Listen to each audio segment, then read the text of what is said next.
जी हाँ दोस्तों, तो आज हम लोग जानने वाले हैं कि जो साबुन हम लोग प्रतिदिन स्नान करते वक्त यूज करते हैं, आखिर वो साबुन कैसे काम करता है, इस विषय में संपूर्ण जानकारी इकट्ठा करने वाले हैं। और इस वीडियो में ये भी जानने वाले हैं कि साबुन कैसे बनता है, साबुन का कैसे उपयोग है, यानी इसके एडवांटेज और डिसएडवांटेज दोनों बात करने वाले हैं। साथ ही साथ साबुन के टाइप्स भी जानने वाले हैं, यानी आपको इस वीडियो में साबुन से related A to Z questions solve हो जाएंगे, ए टू जेड फैक्ट्स आप जान जाओगे। देखिए, तो बिना टाइम वेस्ट किए बाबू स्टार्ट करते हैं topic. Now let's start the topic. देखिए बाबू, सबसे पहले हम लोग का जो साबुन, देखिए बाबू हमारा मेन टॉपिक यही है कि साबुन के पीछे का रसायन क्या है और कैसे बनता है ये साबुन। ये पूरी चीज को हम लोग समझने वाले हैं इस वीडियो के अंदर। तो देखो, सबसे पहले बाबू ये जानिए कि साबुन के पीछे का रसायन क्या है। यानी साबुन जो बनता है ये जनरली दो चीजें, ये फैट से या हम बोल सकते हैं वनस्पति तेल, यानी पशुओं का जो स्टॉलिंग होता है, पशु का यानी जो भी पशु होते हैं उनकी चर्बी यानी वसा रहता है, और या तो वनस्पतियों का तेल होता है। और इन दोनों के को सोडियम हाइड्रोक्साइड या पोटेशियम हाइड्रोक्साइड एक अल्कलीज यानी क्षार के साथ अभिक्रिया कराया जाता है, तो ग्लिसरॉल और साबुन का निर्माण होता है। देखिए, सबसे पहले इसे स्टार्ट करने से पहले हम लोग साबुन का डेफिनेशन समझ लेते हैं कि साबुन कहते किसको है बच्चों। तो देखिए बच्चों, साबुन जो होता है ये एक ऐसा पदार्थ है, एक ऐसा रसायन है, उस रसायन से हम लोग को किसी गंदगी या तेल को जल के साथ मिलकर कार्य करता है सफाई करने का। साबुन एक ऐसा रसायन है जो जल के साथ मिलकर गंदगी और तेल का सफाया करता है, यानी साफ करता है, स्वच्छ करता है। देखिए यहाँ पर साबुन से इससे रिलेटेड, जैसे कि आपको पीछे बैकग्राउंड से समझ में आ ही जा रहा है कि आज की पूरी क्लास किसकी होने वाली है वो। तो देखो चलते हैं, हमने यहाँ पर डेफिनेशन पहले ही समझ लेंगे। साबुन, ये साबुन कैसे बनता है, तो वसा आप प्लस में इसमें देखिए वो कहीं कहीं वसा की जगह पर हम यूज कर सकते हैं वनस्पति तेल का भी यूज किया जाएगा, क्योंकि इससे भी वसा निकलता, फैटिक एसिड होता है।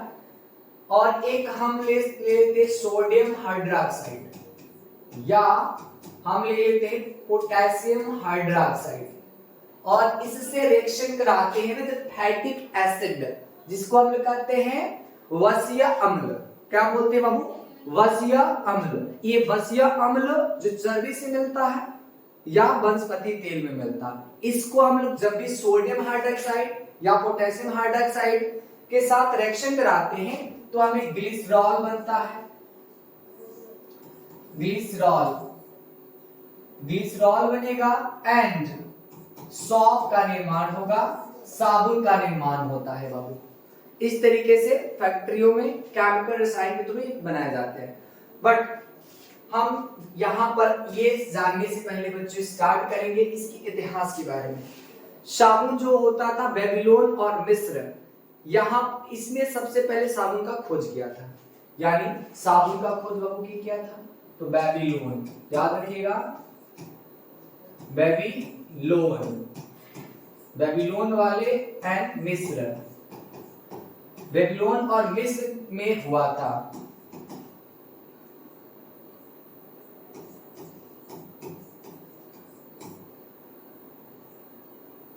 साबुन का खोज कहां हुआ है, तो बेबीलोन और मिस्र वालों ने सबसे पहले किया था। ये इतिहास की बातें हो गई बाबू कि साबुन सबसे पहले कहां से खोजी गई थी, तो मिस्र और बेबीलोन। ये दो ऐसे आप जानते हो, बेबीलोन और मिस्र। मिस्र बेबीलोन में हुआ था। तो अब देखो बाबू, ये साबुन जो बहुत ही हमें प्रतिदिन सुबह उठने के बाद जो है फ्रेश और ब्रश व्रश करने के बाद हम लोग जो नहाने जाते हैं, तो सबसे पहला जो चीज हम लोग का होता है, बचपन में तो इस चीज से हम लोग बहुत घबरा जाते हैं, क्योंकि ये जब हमारे आंखों में पड़ता है तो बहुत इरिटेशन होने लगती है, जिसकी वजह से आदमी बच्चे थोड़े से नकारते हैं। लेकिन ये आपके शरीर को बिल्कुल स्वच्छ भी करता है, इस बात को भी हमें ध्यान में रखना चाहिए। तो देखिए बाबू, हमने जाना कि आखिर साबुन के पीछे का क्या रसायन है, कौन से केमिकल से कैसे बनते हैं, आगे और भी चीजें देखते हैं बाबू। अब हम स्टार्ट करते हैं इसके इंट्रोडक्शन के बारे में। तो देखिए बाबू, हमारा नेक्स्ट चीज जो है वो समझना बहुत जरूरी है कि साबुन के पीछे का रसायन यानी केमिस्ट्री ऑफ सोप, यानी केमिस्ट्री ऑफ सोप, साबुन का क्या रसायन है, कैसे बनता है। तो देखिए बाबू, ऐसे तो बहुत ही रोचक वैज्ञानिक रूप से महत्वपूर्ण विषय है। साबुन कैसे बनता है, इसके पीछे की जो केमिस्ट्री होती है, साबुन के पीछे का केमिस्ट्री बहुत ही इंटरेस्टिंग है बाबू, बहुत ही रोचक है, बहुत ही महत्वपूर्ण है। आप आसान और दिलचस्प तरीके से समझ सकते हैं साबुन का उपयोग सदियों से किया जा रहा है। हम लोग बाबू आज से साबुन का इस्तेमाल नहीं करते हैं, बल्कि इस सदियों से उपयोग किया जा रहा है साबुन ना बच्चों। साबुन का इस्तेमाल सदियों से हम लोग करते आ रहे हैं, और इसके पीछे का रसायन विज्ञान कुछ बुनियादी रसायनों पर आधारित होती है। यानी साबुन कैसे बनता है, इसकी जो साइंस होती है कुछ बुनियादी चीजों पर डिपेंड करता है, और वो बुनियादी चीजें हम आपको आगे बताने वाले हैं। तो ये है हम लोग का साबुन का इंट्रोडक्शन। पहले आखिर साबुन है क्या, प्रश्न ये है कि साबुन है क्या। तो देखिए बच्चों, साबुन का साधारण डेफिनेशन आप बोलिएगा कि साबुन, यहां पर देखते हैं साबुन बेस, साबुन क्या है, तो इसे आप नोट कर लीजिएगा। यह एक ऐसी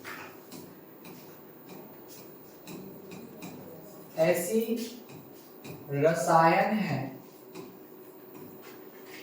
जो गंध तथा गंदगी, जो गंदगी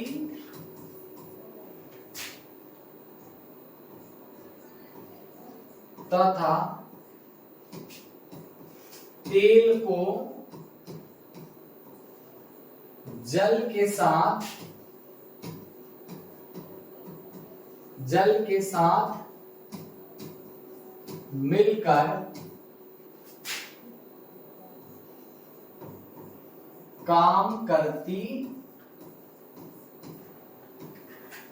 जल के साथ मिलकर काम करती है। तो ये आपका साबुन का डेफिनेशन हो गया कि साबुन किसे कहते हैं। साबुन का डेफिनेशन क्या है? साबुन एक ऐसा केमिकल है, एक ऐसा रसायन है जो जल, गंदगी और तेल को जल के साथ मिलकर निपटाने का काम करता है, सफाया का काम करता है। तो और भी इससे रिलेटेड चीजें एक्ट को समझते हैं कि जो हम साबुन पर डे यूज कर रहे हैं, डेली इस्तेमाल कर रहे हैं, आखिर ये काम कैसे करता है बाबू। चलिए इसको हम आगे देखते हैं।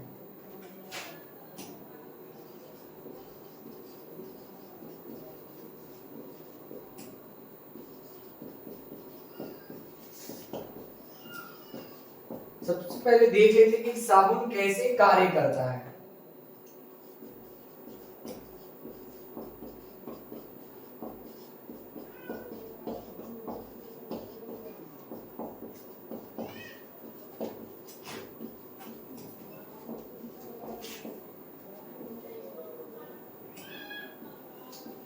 उससे पहले एक फैक्ट समझ लो बाबू कि दूसरी पॉइंट जो हमारी रहेगी, पहले ये देख लेते हैं। हमने इंट्रोडक्शन देख लिया कि साबुन बनते कैसे हैं।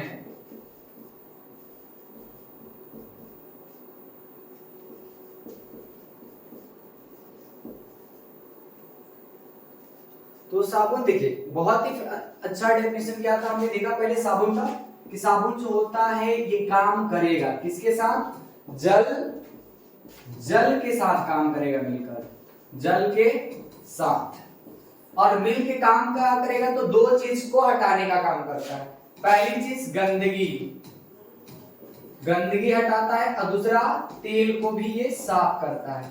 गंदगी और तेल को, यानी डर्टनेस एंड ऑयल को ये क्या करेगा, सफाया करता है।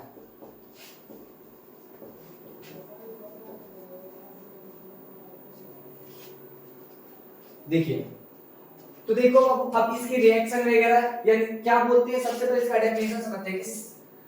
सैपनिफिकेशन प्रोसेस क्या कहलाते हैं, किसे कहते हैं, तो देखिए वो साबुन बनाने की प्रक्रिया जो होती है उसको हम लोग सैपनिफिकेशन बोला जाता है। इसका डेफिनेशन हम लिखेंगे कि साबुन कैसे बनता है। अभी हम बताएं कि बाबू आपके एक फैटिक एसिड इसमें लेते हैं,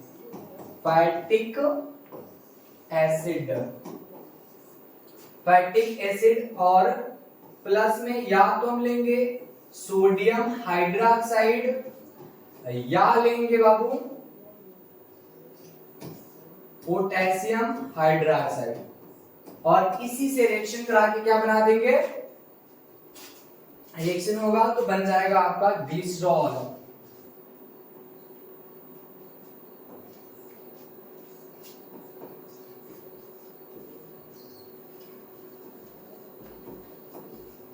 ग्लिसरॉल और प्लस सॉप बन जाएगा।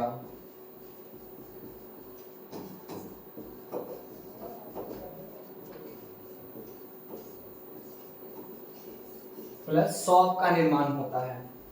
ठीक है बच्चों, तो ये साबुन कैसे बनता है, ये इस रिएक्शन के थ्रू। फैटिक एसिड में हम लोग का दो एसिड आ जाता है, एक तो चर्बी, पशुओं का हम जो चर्बी बोलते हैं ना, चर्बी, या इसी को वसा भी बोलते हैं, और इसमें एक अम्ल होता है जिसको कहते हैं फैटिक एसिड बोला जाता है। पशुओं की जो चर्बी होता है, वसा होता है, उसको क्या बोलते हैं, फैटिक एसिड बोला जाता है। और इस फैटिक एसिड से ही हम लोग साबुन का निर्माण करेंगे। दूसरा चीज हो जाता है बाबू आपका वनस्पति तेल, वनस्पति तेल हो जाता है। ठीक है बच्चों, वनस्पति तेल, इस दोनों से हम लोग क्या तैयार कर लेते हैं, साबुन तैयार करते हैं। और ये कोई पूछेगा कि नहीं सैपोनिफिकेशन क्या है, तो सैपोनिफिकेशन जो होता है बाबू, the process of making soap is called saponification, यानी साबुन बनाने की प्रक्रिया को ही साबुनीकरण बोला जाता है। अगला पॉइंट है बाबू, आखिर में साबुन बनाने के लिए किन किन चीजों की जरूरत पड़ती है, तो इन डिटेल में समझे तो साबुन बनाने की प्रक्रिया को तो हमने देख लिया कि सैपोनिफिकेशन बोला जाता है। सैपोनिफिकेशन किसे कहते हैं, डेफिनेशन आपको याद रखना चाहिए। साबुन बनाने की प्रक्रिया को सैपोनिफिकेशन बोला जाता है। और इस बनाने के लिए हमें कौन कौन सी सामग्री की आवश्यकता पड़ेगी, कौन कौन सी चीजों की जरूरत होती है, तो अभी हम आपको बताएं कि इसमें फैट्स होते हैं, मतलब वसा चाहिए या तेल।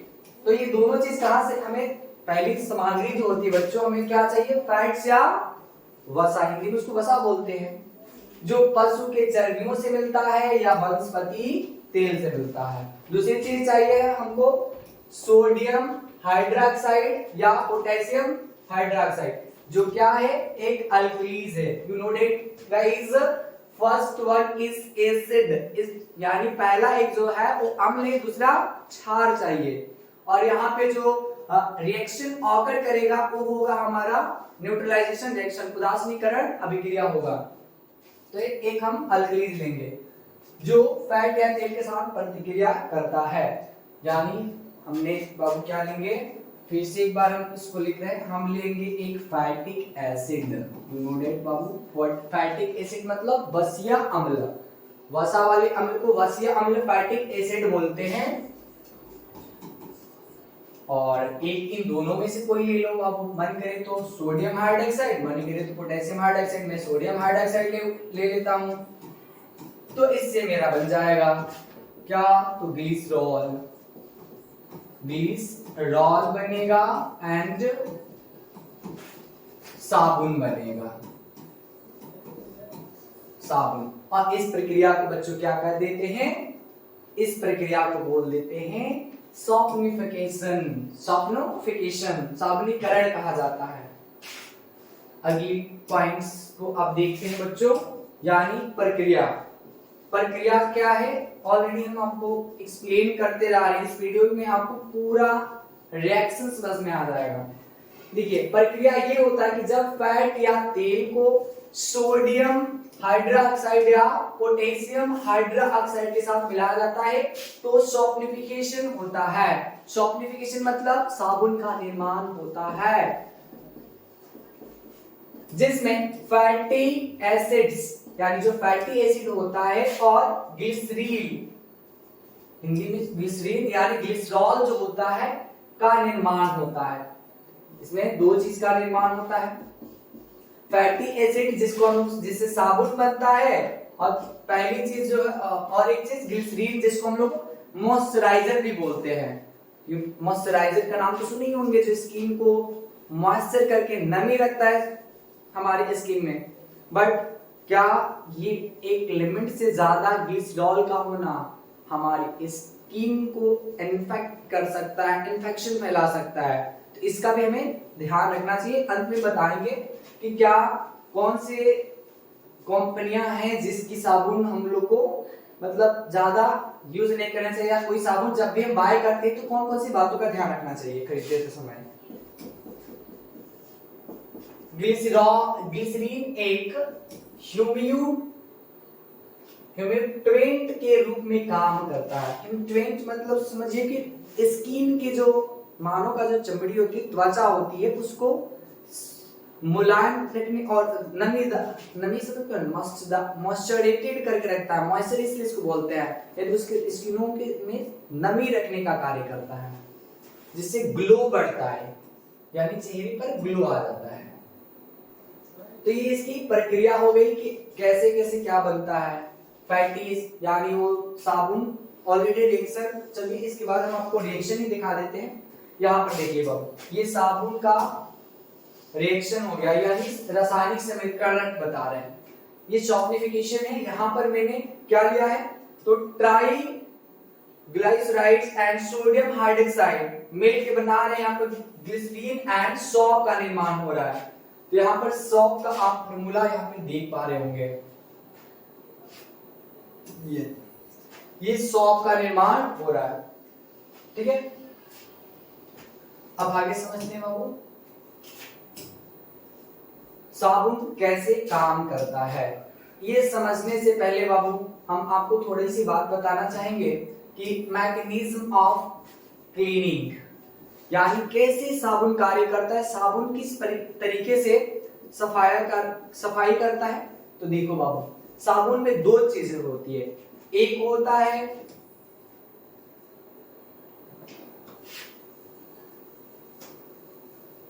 वाटर लॉविंग। साबुन के अंदर टू मेन पार्ट्स होते हैं, जिसको एक वाटर लॉविंग बोलते हैं, एक वाटर फेयरिंग बोलते हैं। वाटर फेयरिंग एक वाटर लविंग होता है। ये दोनों क्या करते हैं, तो वाटर लविंग जो होता है वो पानी के साथ मिल जाता है, और एक जो होता है साबुन के दूसरा पार्ट जो होता है वो वाटर फेयरिंग होता है।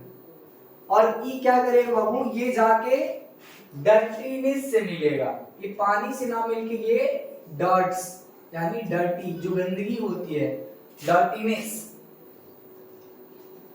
जो डर्टीनेस होता है उस डर्टीनेस से मिलता है, और ये जाके किससे मिलेगा, वाटर लविंग है तो नाम ही से इसका असर चल रहा है, ये वाटर से मिलेगा। साबुन के अंदर दो चीजें होती है, एक सोडियम फैब्रिक बोलते हैं और एक जो होता है सोडियम फैब्रिक। तो इस तरीके से जो इंग्लिश में इसको बोलते हैं, अलग नाम रखा गया है, water loving and water fearing. साबुन के दो मेन पार्ट्स होते हैं, तो जो वाटर लविंग होते हैं वो पानी के साथ जाके मिल जाते हैं साबुन के केमिकल्स, और एक केमिकल्स जो होता है वो पानी से ना मिलके जाके डर्टीनेस यानी गंदगी से मिल जाता है। और फिर ये जाके एक पूरा सील का निर्माण करते हैं जिसको हम माइसिल बोलते हैं। इसको हम आपको वीडियो के थ्रू समझा रहे हैं एनिमेशन में, सारी चीजें यहां से हम देखते हैं।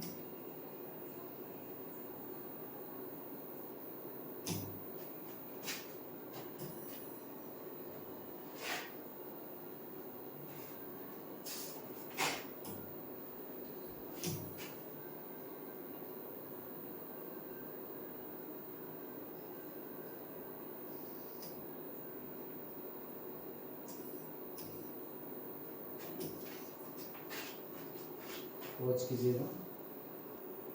तो यहाँ पर देखते हैं कि कैसे ये जो हमारा शॉप है साबुन कार्य करता है पूरी एनिमेशन के साथ। देखो बाबू,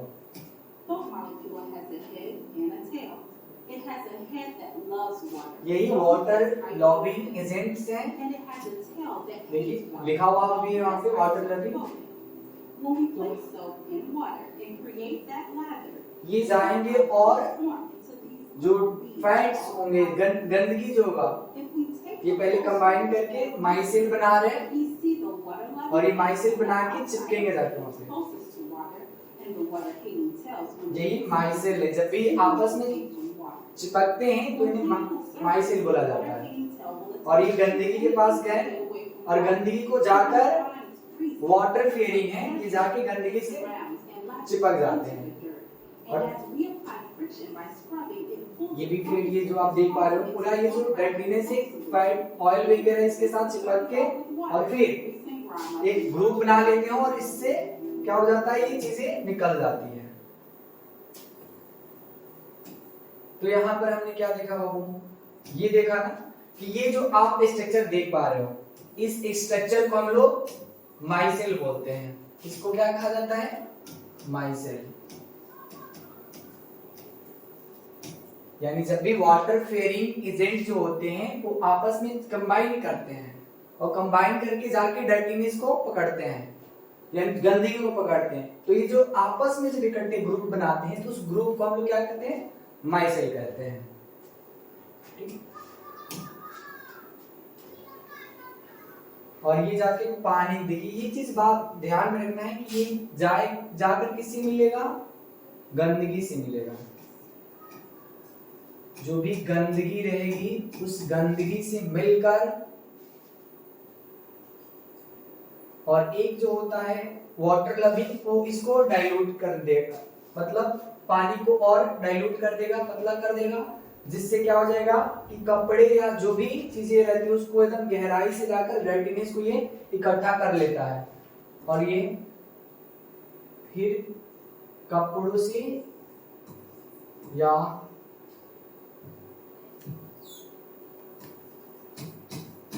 कपड़ों से हट जाता है। ये माइसेल्स सबसे पहले कहाँ जाएंगे, पानी के अंदर गंदगी को पहले कंबाइन करेंगे जिससे माइसेल बोलेंगे और फिर ये कंबाइन जाकर डर्टीनेस को पकड़ेंगे और वहां से जल से कपड़ों से हट जाते हैं। इस तरीके से कपड़ों से क्या हो जाती है, हमारी गंदगियां निकल जाती है।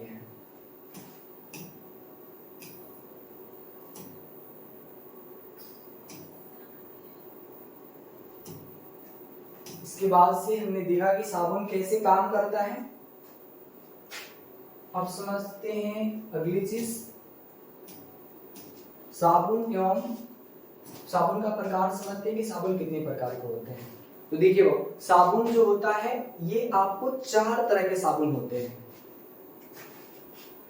साबुन कितने प्रकार के होते हैं, तो साबुन 4 प्रकार के हैं। साबुन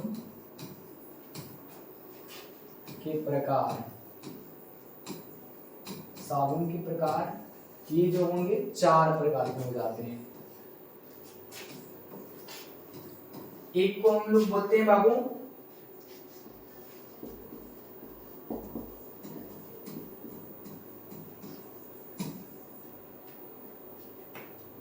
सोडियम, थोड़ा सा ब्राइटनेस कम कर लें, सोडियम बेस्ड बेस्ड सॉप, एक होता है पोटेशियम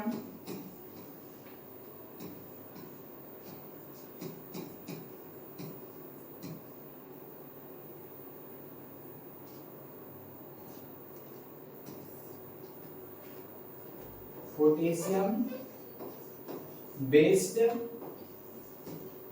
सॉप, और एक होता है आपका तीसरा जो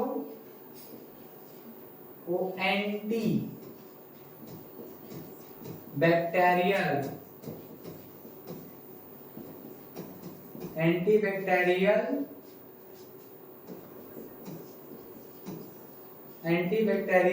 साबुन, एंड लास्ट जो होता है ग्लिसरीन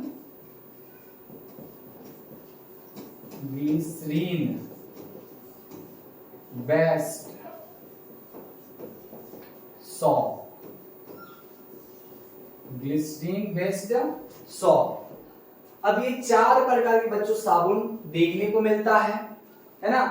पहली जो साबुन आप देख पा रहे हो सोडियम बेस्ड साबुन, यानी हम जानते हैं कि फैटिक एसिड एंड एक अल्कलीज मिलाकर साबुन बनाए जाते हैं। तो अगर देखिए इसमें आपका मेन चीज होता है NaOH, इसलिए इसको इस ऐसे साबुनों को हम लोग बोलते हैं सोडियम बेस्ड साबुन। और इसको में जो मेन चीज होता है वो होता है पोटेशियम हाइड्रोक्साइड, इसलिए इसको हम लोग कहते हैं पोटेशियम बेस्ड साबुन। और इसमें जो होता है एंटीबैक्टीरियल, मतलब एंटीबैक्टीरियल का मतलब होता है कुछ कीटाणु नाशक जो होते हैं, केमिकल्स रसायन इसमें मिलाए जाते हैं, तो कीटाणु नाशक रसायन होता है, कीटाणु नाशक रसायन रहता है, कीटाणु नाशक रसायन। और ग्लिसरीन बेस्ड सॉप में आपको ग्लिसरॉल रहेगा, मॉइस्चराइजर रहेगा।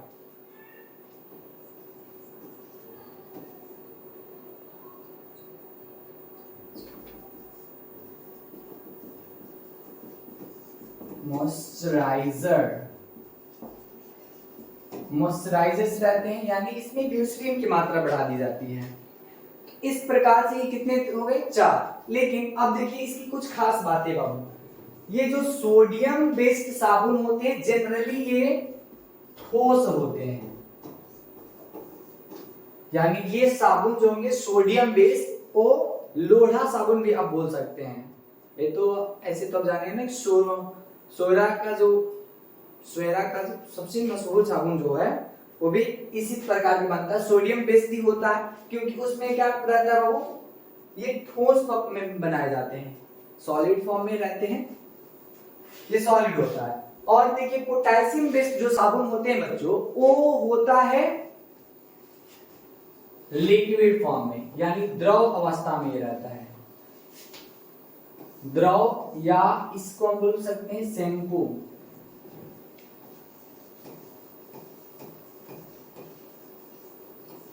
शैम्पू होता है। और ये जो होते हैं एंटीबैक्टीरियल, इसमें बाबू कीटाणुनाशक हो जाते हैं। और इसके अंदर मॉइस्चराइजर होता है, यानी स्किन पे ग्लो करने वाली एक पिगमेंट होती है जो ग्लिसरॉल जिसको बोलते हैं। तो ये हो गया हमारा टाइप ऑफ सॉप, यानी साबुन के प्रकार देख लिए, इतने प्रकार के होते हैं। चलिए अब इसे आप नोट कर लीजिए। अब हम समझते हैं नेक्स्ट चीज, इसकी उपयोगिता के बारे में समझेंगे। तो देखिए बाबू, इसके उपयोग में हम सभी बहुत बड़ा योगदान जानते हैं कि गंदगी को साफ करने में बहुत ज्यादा महत्वपूर्ण भूमिका निभाता है, जैसे और साथ ही साथ बीमारियों से बचाव में हमें ये बहुत ज्यादा मदद करता है साबुन। आप देखिए कि कोरोना काल में ही किस प्रकार से हम लोग साबुन के द्वारा, सैनिटाइजर के द्वारा अपने हाथों को पर डे 2, 4, 10 बार साफ करते थे। इस प्रकार से हमें स्वच्छ रहने के लिए, बीमारियों से बचने के लिए हमें बहुत ज्यादा जरूरी है बच्चों क्या करना, साबुन का यूज करना, उपयोग करना है। तो इसके कुछ मुख्य यूजेस हो गए। नेक्स्ट, कई बार बाबू प्रश्न पूछा जाता है, इस बात को आप याद रखिएगा, कई बार बोर्ड में भी ये प्रश्न पूछा जाता है कि बताइए डिटर्जेंट और साबुन में क्या अंतर होता है। डिटर्जेंट और साबुन में तो थोड़ी सी अंतर होती है जिसको हम अभी समझ लेते हैं। पहला अंतर देखिए वो साबुन में क्या होता है कि यह उच्च वसा अम्ल का सोडियम लवण होता है। सोडियम लवण मतलब आप सभी को पता है बाबू कि जब भी अम्ल प्लस क्षार मिलता है तो अभिक्रिया करके बनाता है आपका लवण और जल, लवण और जल बनता है ना। तो ये लवण और जल बनते हैं। तो यहां पर भी हमने तो वही देखा फैटिक एसिड था और इससे रिएक्शन कर दिया था क्षार सोडियम हाइड्रोक्साइड। तो इससे जो बनेगा वो लवण बनेगा और जल बनता है। तो ये लवण जो होते हैं ये कौन सी सोडियम लवण होता है, क्योंकि इसमें सोडियम होता है धातु और सोडियम लवण बनता है। जबकि ये जो होते हैं ना डिटर्जेंट, ये बेंजीन के सल्फोनिक अम्ल या अल्काइल हाइड्रोजन सल्फर का सोडियम लवण होता है। यानी सल्फोनिक अम्ल या यूं कहें तो अल्काइल हाइड्रोजन सल्फर का सोडियम लवण होता है। तो पहले अंतर ये हो जाएगा कि इसमें सोडियम का लवण होगा जबकि इसमें अल्काइल हाइड्रोजन सल्फर का सोडियम लवण होता है। दूसरा चीज कि साबुन का आयनिक हिस्सा जो होता है वो COO यानी इसको कार्बोक्सिल ग्रुप बोला जाता है। तो ये कार्बोक्सिल ग्रुप यानी COO और सोडियम प्लस से जोड़ा रहता है। जबकि डिटर्जेंट का जो आयनिक हिस्सा होता है वो किससे जुड़ा रहता है तो SO3- Na प्लस या OSO -3 Na से जुड़ा रहता है। तीसरी अंतर क्या होती है बच्चों, यह पशु या वनस्पति तेल से बनाया जाता है। साबुन जो है किससे बनाया जाता है तो ये बनाया जाता है बच्चों वसा और वनस्पति के तेल से बनाते हैं। जबकि यह जो होता है कोल या पेट्रोलियम से प्राप्त हाइड्रोकार्बन से बनाया जाता है। यानी इनऑर्गेनिक चीजें बाबू ये कहां से बनाए जाते हैं तो ये पेट्रोलियम से बनाए जाते हैं। कोल यानी पेट्रोलियम से हम क्या करते हैं इसको तैयार करते हैं। पेट्रोलियम से मिलता है हमें हाइड्रोकार्बन और उस हाइड्रोकार्बन से हम लोग इस चीज का निर्माण करते हैं। लास्ट इसके अंदर देख लीजिए बाबू, इसकी दक्षता कठोर जल में घटती है। यानी जैसे जैसे कठोर जल में ये जाएगी तो इसकी ताकत कम हो जाती है, साबुन की ताकत कम हो जाती है, झाग कम देता है। रेजिन देखिए आगे हम बताते हैं कि रेजिन वगैरह क्या होता है।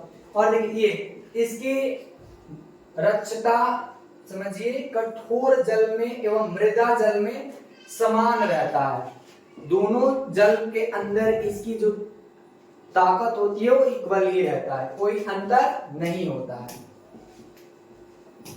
उसके बाद से देखिए अब हम समझते हैं कि हमारे लिए पर्यावरण में हमारा 6 पॉइंट अब ये है कि ये हमारे साबुन जो है वो पर्यावरण के लिए कैसे हैं, क्या ये अच्छे हैं या खराब है। तो सबसे पहले मैं बता दूं कि साबुन जो होते हैं वो बायोडिग्रेडेबल होते हैं। बायोडिग्रेडेबल मतलब सड़ने योग्य होते हैं, बायो यानी इसका डिकम्पोजिशन फास्टली हो जाता है ना। तो आप समझिए ये पर्यावरण के लिए ज्यादा नुकसानदायक नहीं है, लेकिन कुछ बातों का ध्यान हमें इसमें भी रखना चाहिए। वही साबुन जो होते हैं वो हमारे लिए किसी प्रकार का हानि नहीं पहुंचाएंगे जो ऑर्गेनिक चीजों से बने हैं। जो इनऑर्गेनिक चीजों से बना है वो हमारे पर्यावरण के लिए नुकसानदायक है। ठीक है, तो जो बाबू ऑर्गेनिक होंगे, ऑर्गेनिक सॉप क्या होंगे पर्यावरण के लिए फ्रेंडली बिहेव करेगा, हमारे पर्यावरण के लिए फ्रेंडली ट्रीट करेगा। बट जब ये इनऑर्गेनिक रहते हैं, इनऑर्गेनिक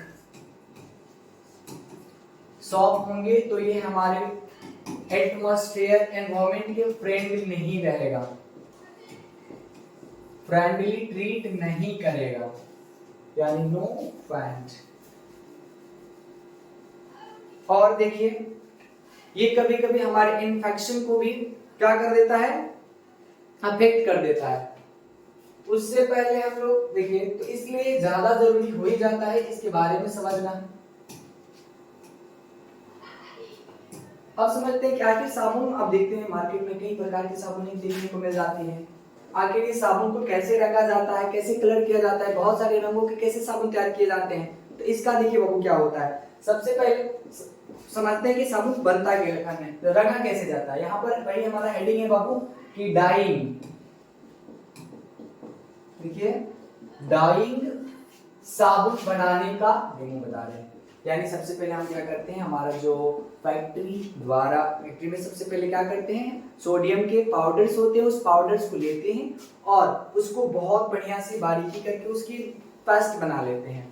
और उस पेस्ट में हम लोग जिस कलर का साबुन बनाना चाहते हैं, जैसे हमने यहाँ पर ये कलर ले लिया है और इस कलर को लेकर फिर हमने यहाँ पर ये सोडियम के पाउडर हैं, तो जो पेस्ट बनाए फॉर्म में, यहाँ पे पाउडर था और हमने इस पे पेस्ट बना के रखा है। फिर क्या करेंगे, कलर को थोड़ी थोड़ी डालेंगे और इसको मिक्स करेंगे और बढ़िया से मिक्स करने के बाद से फिर इसको हम लोग क्या कर देते हैं, रोटेटर जो होती है फैक्ट्रियों में तो बहुत अलग अलग वो चीजें होती हैं, बट यहाँ पर हम ये नहीं कि जो कलर है उठाएं फटाक से इसमें डालने लगे, नहीं, ये इस आपको टूल दिख रहा है ना, इस टूल से उठाकर इस रंग को बूंद बूंद पोर करते हैं, यानी इसके अंदर पोरिंग किया जाता है थोड़े थोड़े, और फिर ये एक तरफ से मिलाया भी जाता है ताकि कंप्लीट पता चल जाए कि ज्यादा कलर तो इसके अंदर नहीं आएगा ना।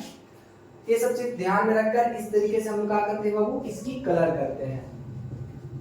फैक्ट्रियों में थोड़ा डिफरेंट होता है, साबुन बाबू दो तरह से बनाए जाते हैं, एक मैनुअली भी होता है, घर पे आप साबुन तैयार कर लेते हो, जैसे बहुत सारे एलोवेरा, नीम के पत्ते इत्यादि से साबुन तैयार करते हैं। इसका कलर करने का तरीका क्या है, सॉफ्ट पहले पेस्ट तैयार कीजिए और पेस्ट में थोड़े थोड़े रंग डालिए और फिर उसको सुखा देने के बाद से साबुन में प्रॉपर रंग आ जाता है।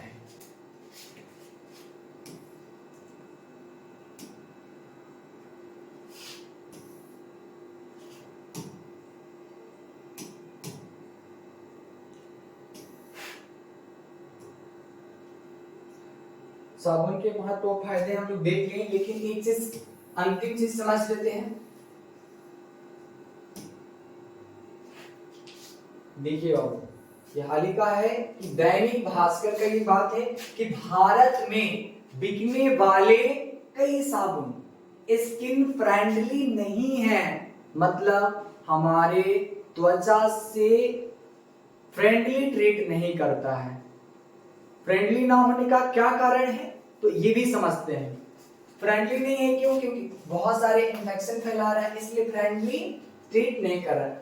हर साबुन का एक अपनी पीएच यानी पोटेंशियल ऑफ हाइड्रोजन होता है।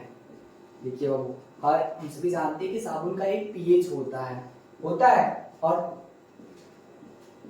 और ये कंपनियां जो होती है ना, जनरली जो पीएच होना चाहिए वो आपका अगर सही साबुन है तो 6.5 से तो ऊपर नहीं जाना चाहिए, लेकिन कंपनियां बना रही है 9 से 10 का पीएच रख रही है साबुन का, ताकि उसमें ग्लिसरॉल ज्यादा हो, मॉइस्चर ज्यादा हो, है ना। मॉइस्चर बनाने के लिए कि स्किन पे नमी रहे, बढ़िया दिखे, इसलिए क्या हो जा रहा है, ये हो जा रहा है कि इसमें पीएच वैल्यू बढ़ जा रहा है, यानी ज्यादा क्षारीय हो जा रहा है, जिससे आपके स्किन पर इन्फेक्शन फैल सकते हैं।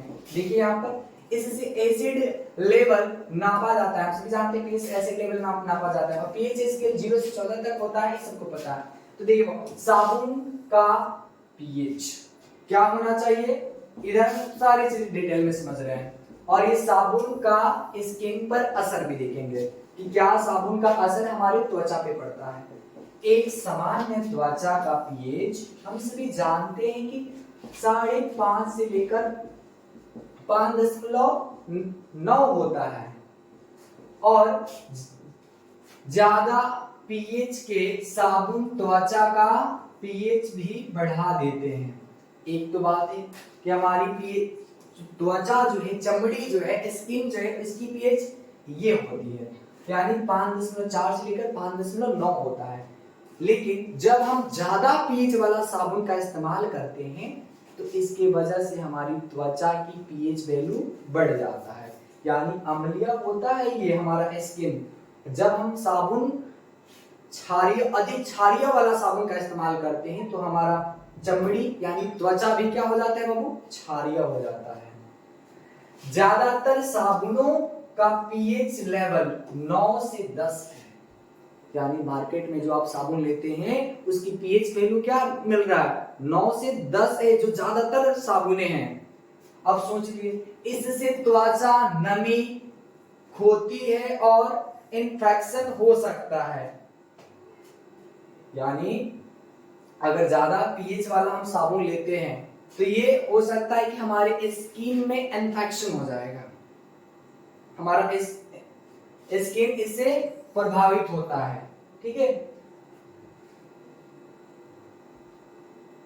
64 साबुन में से 53 का पीएच 9.01 से 10 आया है। भारत सरकार ने ये सब चीजें जब इसकी जांच कराई तो 64 को साबुन कंपनियों में से 53 को ऐसी साबुन है जिनका पीएच वैल्यू 9 से 10 है। समझ सकते हैं ये पीएच वैल्यू आपके स्किन के लिए कितनी खतरनाक हो सकती है। कई बार त्वचा पर लाल निशान पड़ने पर खुजली होने लगती है, इट मींस इचिंग होने लगता है, वो भी हमारे गलत साबुन के इस्तेमाल करने से हो जाता है ना। तो हमें ये सारी बात को ध्यान में रखना चाहिए, जब भी साबुन खरीदे तो उसकी पीएच वगैरह चेक कर लेना चाहिए कितना है, और कोशिश ये करना चाहिए कि 6 के आसपास का ही साबुन ले, वो हमारे लिए स्किन के लिए काफी बेहतर माना जाएगा। तो इस वीडियो में इतना ही, डेट्स ऑल।